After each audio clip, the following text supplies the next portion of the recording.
Alô galera massa das redes sociais, companheiros, companheiras e camaradas, Jack Jones aqui. Já faz um tempo que eu não posto alguns vídeos tocando, né, lá no canal, no Jack Jones canal. Mas aproveitando um pouco da minha graduação de economia, eu sou graduado em economia e também gosto muito de estar dentro do debate político.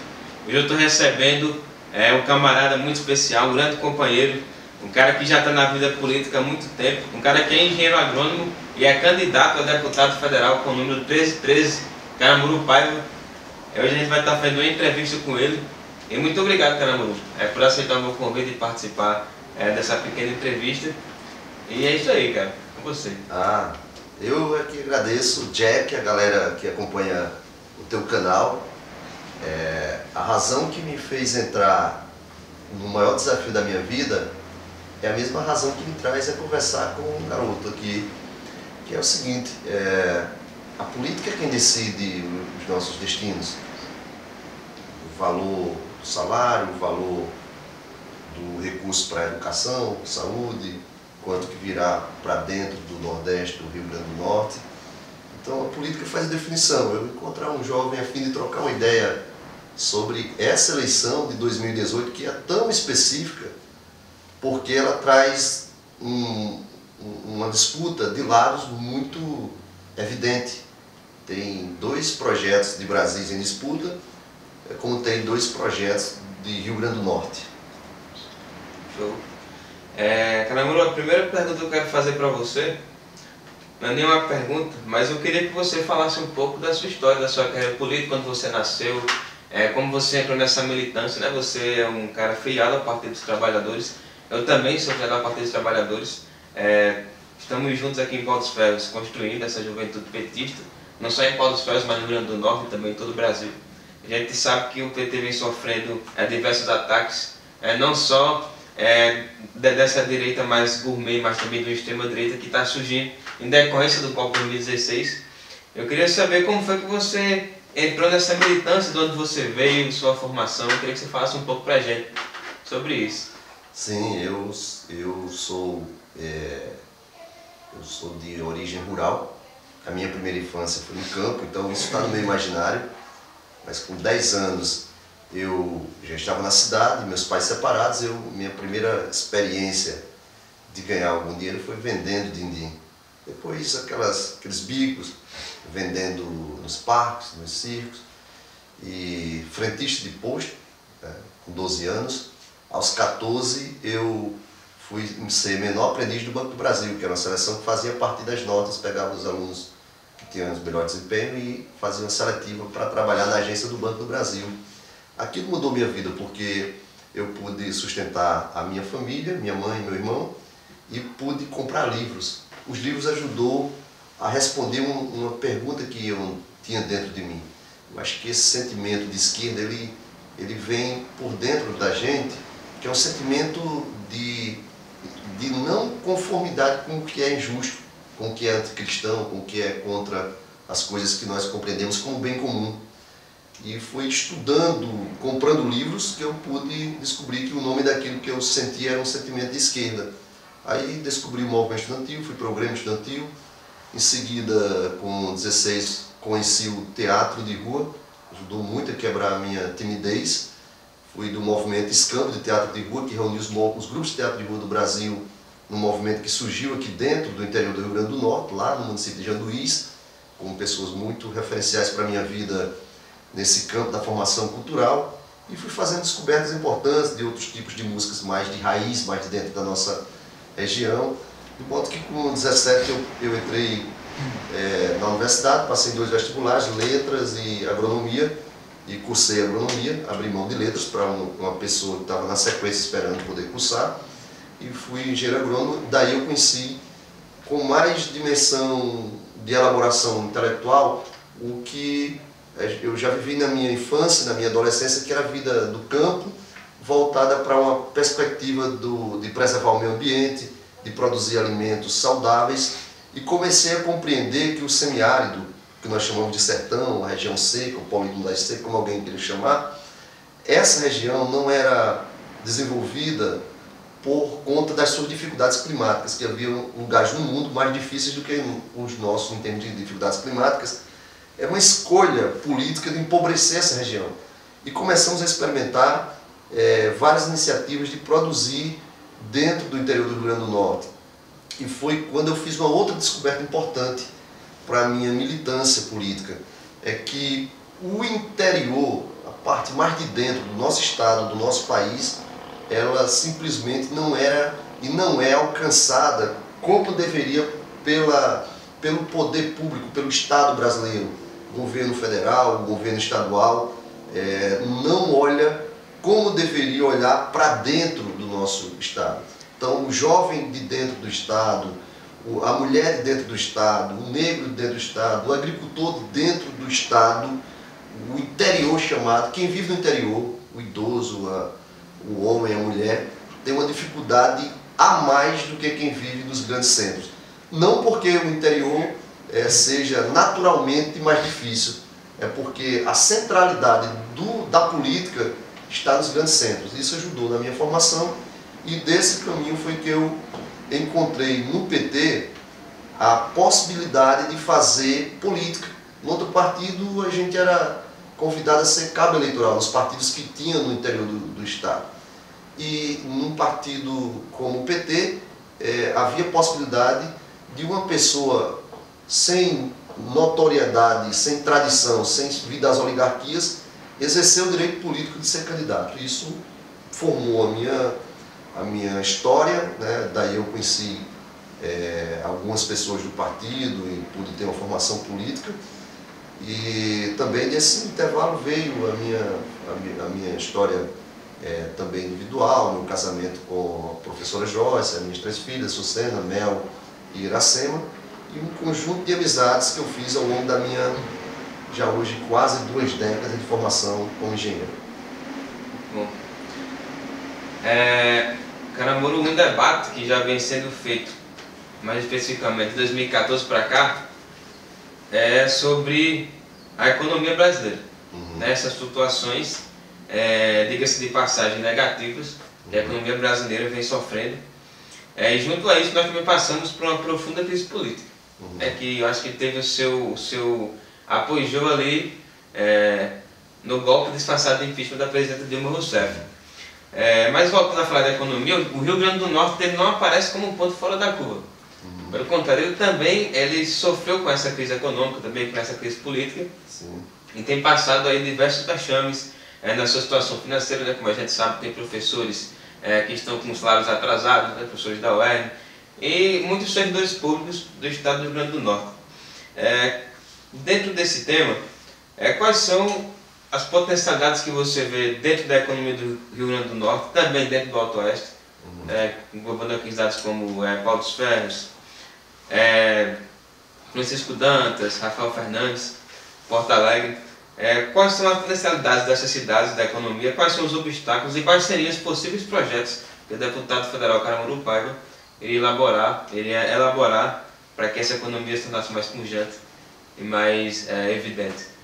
Então, primeiro dizer que o governo do presidente Lula ofereceu para o mundo, não apenas para o Brasil, um caminho de desenvolver incluindo pessoas.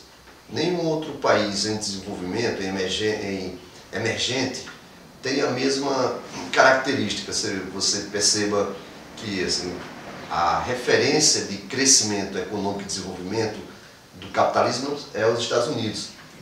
E tem uma relação extremamente predatória com o restante do mundo. Os americanos vivem bem para o mundo explorando as riquezas do mundo. Os países emergentes, você pega China, Índia, própria África, tem uma natureza de desenvolvimento, principalmente a China, que também explora o seu povo, às vezes com trabalhos até, dizem, semelhantes a trabalho escravo, e explora o mundo. O Brasil criou, a partir da visão do presidente Lula, uma estratégia que desenvolveu o Brasil, incluindo os brasileiros. 40 milhões que viu na miséria entrou para a faixa de dignidade, de cidadania, de direito a ter os bens básicos e os serviços, e, ao mesmo tempo, tendo relação cooperativa com o mundo. O Brasil, antes de Lula, tinha como principal consumidor os Estados Unidos. Depois do presidente Lula, esse consumo dos Estados Unidos continuou, o principal continuou aumentando.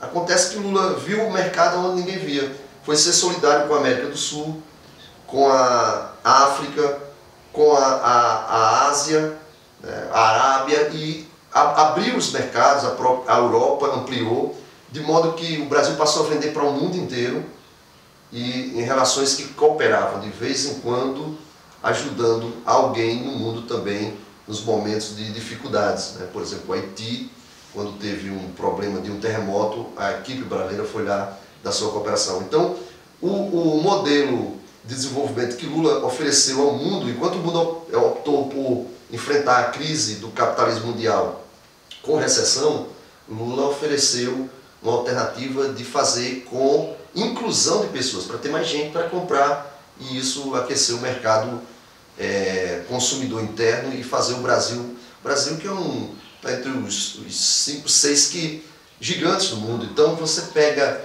o papel do Brasil é muito significativo. O Brasil não nasceu para ser discreto pelo seu tamanho, pela sua grandeza, né? Eu até comparo que o Rio Grande do Norte, que tem 58 mil km², é quase o dobro da Bélgica, que venceu agora a seleção brasileira na Copa, que tem 32 mil km².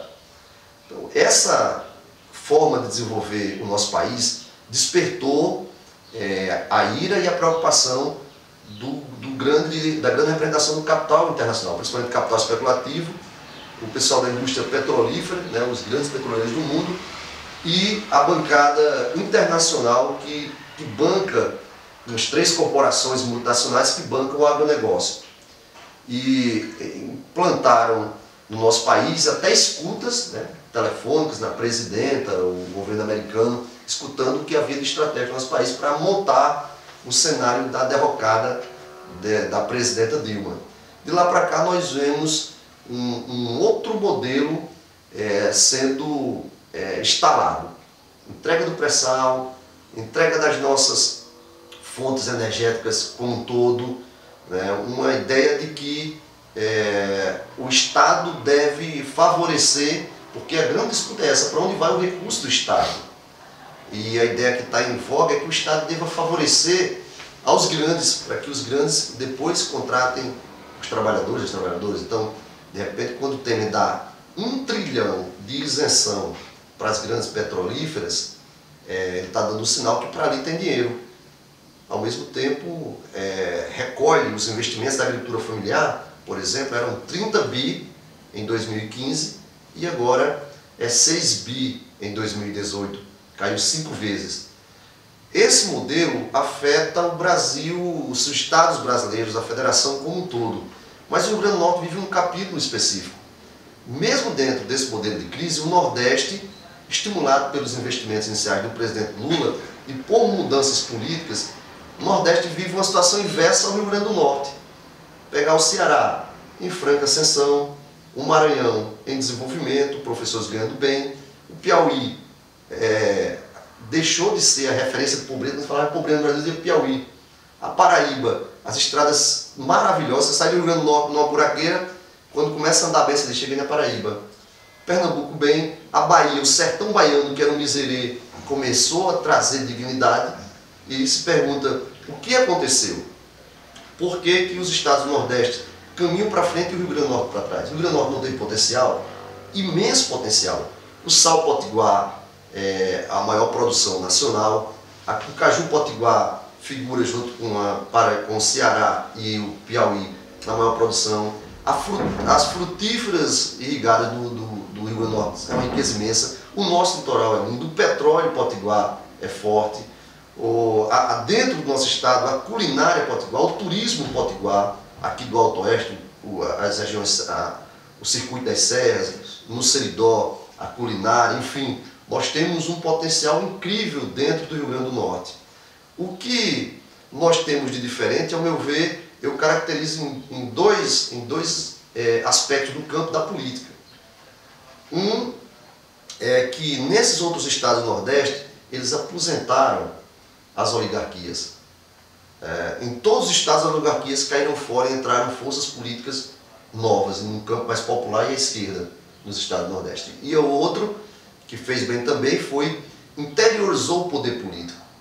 Nós que fazemos, eu estudo na UERN no curso de desenvolvimento territorial de mestrado, aqui na UERN Pau dos Ferros, nós percebemos como é importante esse recorte do território. Então, a interiorização do poder político, ou seja, eleger mandatos populares de dentro do nosso estado, ajuda que na hora que vai decidir para onde vai o recurso, há uma voz defendendo que venha para dentro. Porque hoje ela é muito concentrada numa lógica também de desenvolvimento mundial do modelo locomotivo, onde tem um lugar que puxa o resto do desenvolvimento. E nós defendemos um outro modelo, que são de polo de desenvolvimento. Você possa distribuir para dentro do estado essa estrutura de desenvolvimento. Então nós temos um potencial econômico que deveria estar no Rio Grande do Norte noutra posição.